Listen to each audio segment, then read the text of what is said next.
Senator Hickenlooper. Thank you, Mr. Chair. Thank all of you. I mean, we always hear, those of us in the continental 48 always look with longing to our impression and understanding of the places you live as some of the most beautiful places on earth.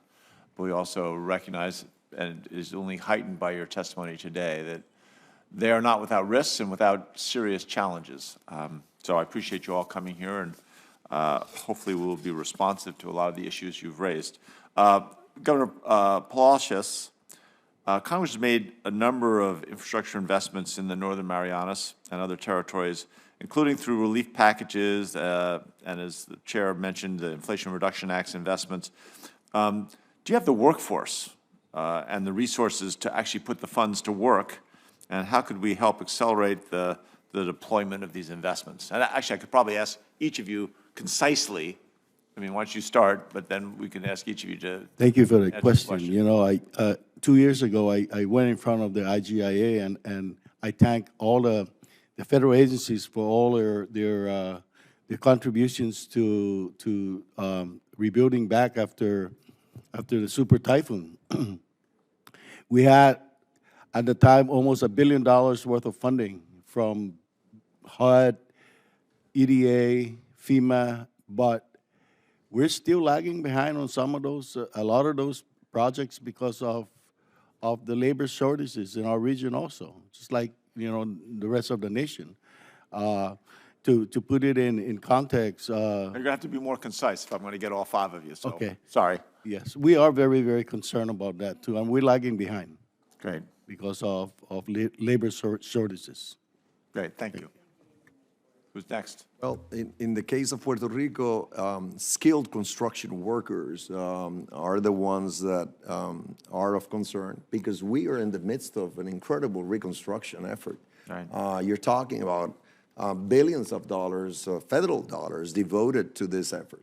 And so I have raised this topic with Secretary Mayorkas. I have raised it at the White House. I'm saying that the H-2B program doesn't really work because it's got a cap on it. If I recall correctly, it's roughly like 60,000 or so nationwide. In Puerto Rico, we probably are lacking 10,000 skilled construction workers, and I know that there must be so many out there who we could give a 2-year visa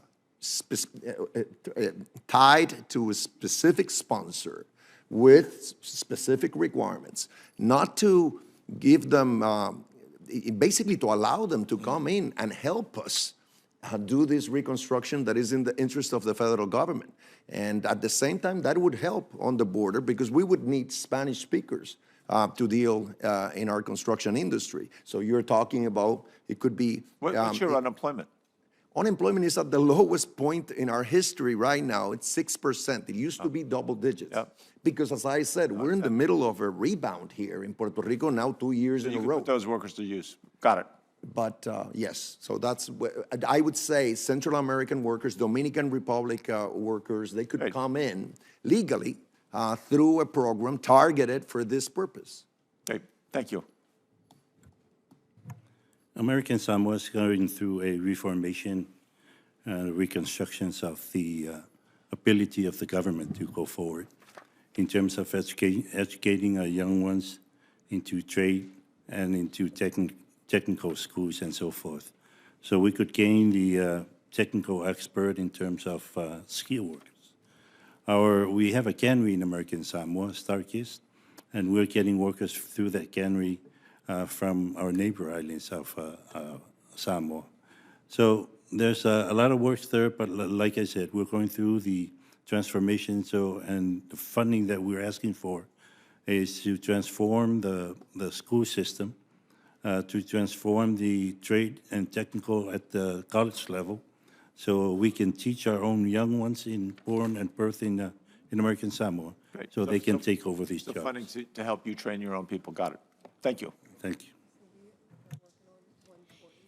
Senator, our greatest concern is for economic recovery, of course, is workforce development. We do train our local people, but the demand is so much higher than the supply. And so we are asking to exempt Guam from the ban of the H-2B workers. And in the NDAA, there's a provision there that allows for H-2B workers, but only for military projects, and we would like to have it include civilian projects also, and there's an expiration for that. It expires in 2024, and we're asking to extend it to 2029. Got it. Great. Same position as Puerto Rico. As a matter of fact, we used to get the Puerto Rican workers. We don't even get them anymore. They're working in Puerto Rico. Everybody used to complain about it. Nobody's complaining anymore. Stop that.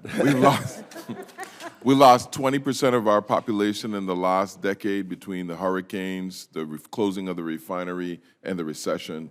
We need as much people as possible. We need 5,000 additional workers. That's over 5% of our population and over 10% of our workforce to complete this recovery.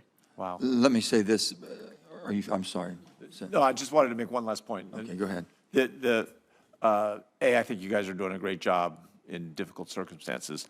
I just want to leave you, and I'll post a question into the record, and you can provide written because we're out of time. But there is a lot of evidence that expanding the marine protected areas helps boost economies on your islands continuously. And I know there are a number of plans in the works that I know the Virgin Islands have, President Kennedy started the Buck Island National Marine Monument, and you look at the impact that has, one of the world's first blue parks. I think in many cases the best way to protect reefs is to protect the fish that inhabit the reefs. Those kinds of things, I think, the Congress is beginning to look at and recognize that this is economic impact in one way. As we get you the workers, that you can continue to build infrastructure, or the infrastructure that creates a long, sustained economic expansion. I yield back. Thank you.